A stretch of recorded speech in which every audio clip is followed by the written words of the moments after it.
Hello again, students. Continuing with our look at post-war War II United States, we're going to move into the next decade here with the 1950s and look at some of the forces that are changing American life and culture in this time period. Migration, economic growth, as well as the continuation of government programs. Moving us into one of the most prosperous times in American history, especially when looking in terms of how more evenly distributed that wealth was. Massive government spending during World War II brought the United States out of the Great Depression, and it will continue in the post-war period in somewhat of a different form than we saw with the New Deal programs, and then, of course, obviously, mobilization for war. One of these programs is going to be what comes to be called the GI Bill of Rights. And this will provide aid and assistance for veterans returning from World War II after the government demobilizes. What we had seen in World War I was that demobilization led to sort of a post-war depression, or at least a little bit of a recession in some way. As more people returned to work, there was less work to be had, right? Many of those government contracts are going to be discontinued from that. And so to avoid some of this problem, the government will create this GI Bill of Rights, and they will give veterans low-interest loans and financial aid to send many of them to college, for buying a house, for starting a business. Essentially, the government is giving millions of Americans who are World War II veterans money to kind of start their lives, or at least loans to start their lives. And importantly, a lot of them go to college, which means they are not competing in those blue-collar jobs that we saw explode during World War II. And when they come out, they will be going into a growing sector of the U.S. economy, which is the white-collar jobs, which also have a higher rate of pay. And this is going to fuel an upsurge in home buying, obviously because of the low interest loans, but also because of the increased income. And that's going to lead to the growth of the suburbs, which we're going to talk about a little bit later. And this is going to stimulate more buying and consumerism. Also, we'll talk about this a little bit later today, because of the increased income. Another major government spending, in fact, this is the largest government infrastructure spending project in American history, far eclipsing anything from the New Deal, is the 1956 Interstate Highway Act. The government spent $32 billion building 41,000 miles of highway, as seen on the map here. Eisenhower was president at the time. Now, he had been the U.S. commander in Europe during World War II.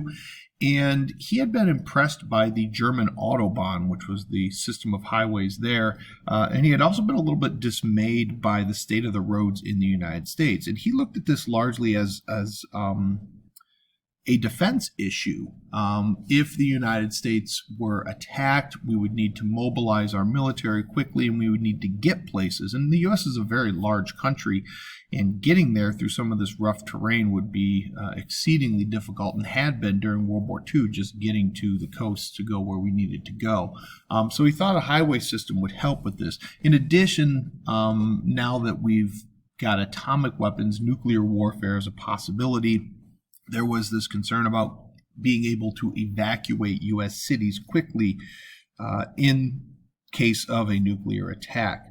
Now, this, of course, is going to also stimulate the economy greatly. It's one of the contributing factors to that great economy in the 1950s, as there's more and more trade.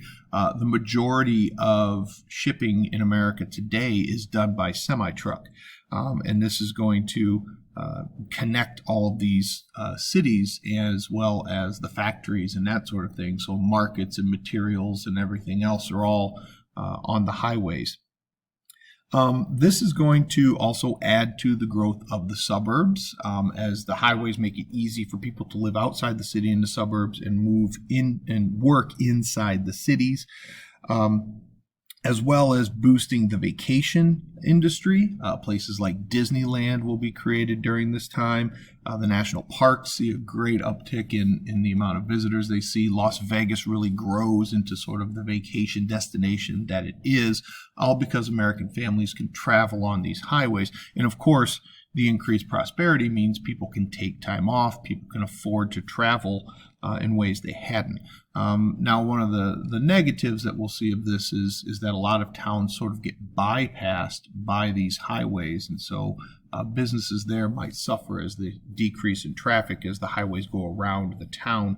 And this is kind of the basis of the Disney movie Cars, is that the town had been bypassed during the highway system. Another continuation of a process that occurred in World War II is the migration and movement of people and changes in populations. And we'll see the largest increase in the U.S. population ever in our history. That is the baby boom. We see the babies here, the OK boomers. You're talking about these kids.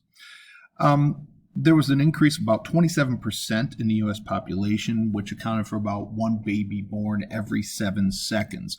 And the reason for this is that during the Great Depression and during World War II, a lot of people put off having families because they couldn't afford them or because of the uncertainty that comes along with war. Well, once the war is over, all those people who had put off starting families started families. In addition, all of the people in their mid-20s-ish, early to mid-20s, who would have normally been starting families at the time, are also starting families. So you've got kind of like this backlog of people starting families in addition to the people currently starting their families. And this is why we get such a large population increase at the time. The suburbs are going to grow as more and more people move out there for space with their kids. And this is also part of the stimulating of the economy because of all of that consuming to, kids are expensive. People buy stuff for their children. And that, of course, is also going to continue to stimulate the economy. One of the biggest migrations that we're going to see in this time is continued movement into the suburbs outside of the cities. There was a shortage of affordable housing within the cities, but then also, of course, increased income that people could afford to buy houses. The GI Bill of Rights giving loans, an FHA, Federal Housing Authority, at least to white people. There's a lot of discrimination in how FHA gave out its loans in the 1950s, which is one of the reasons that we see the suburbs as very white areas even today. Guys like William Levitt developed a way to sort of mass produce housing by using the same floor plan. They could much more quickly build homes and do so more affordably, which is why the stereotype of the suburbs is all of these sort of very similar houses. It's because a lot of them had the very same floor plan because they were mass produced. These suburbs start to develop their own sort of communities: fire departments, police departments, schools, houses of worship, shopping centers spring up to provide goods for them. And they become increasingly self-contained, which is going to generate less travel to the cities, as more of what people need, their shopping, their entertainment, etc., is right there in the suburbs. Across the nation, the migration is to the south and southwest, the area we call the Sun Belt. It's got the warm, sunny climate that attracts a lot of people there, and it's made much more endurable by the invention of air conditioning window units, so people can start air conditioning their homes to deal with the summer heat. A lot of wartime tech and aerospace industries were located there. Many wartime industries specifically, they pushed to locate in the Southeast because it was so economically underdeveloped prior to World War II. We've also got an increase in Latino migration from Mexico because of the Bracero program and others, as well as a lot of Cubans migrating to places like Florida to escape the Castro regime, which is a communist regime that takes control of Cuba in this time period. The increase in population, of course, is an increase in political power. More people means more votes, means more representation in Congress. And we start to see these Sun Belt states, places like California, Texas, and Florida, become more and more important politically to the United States.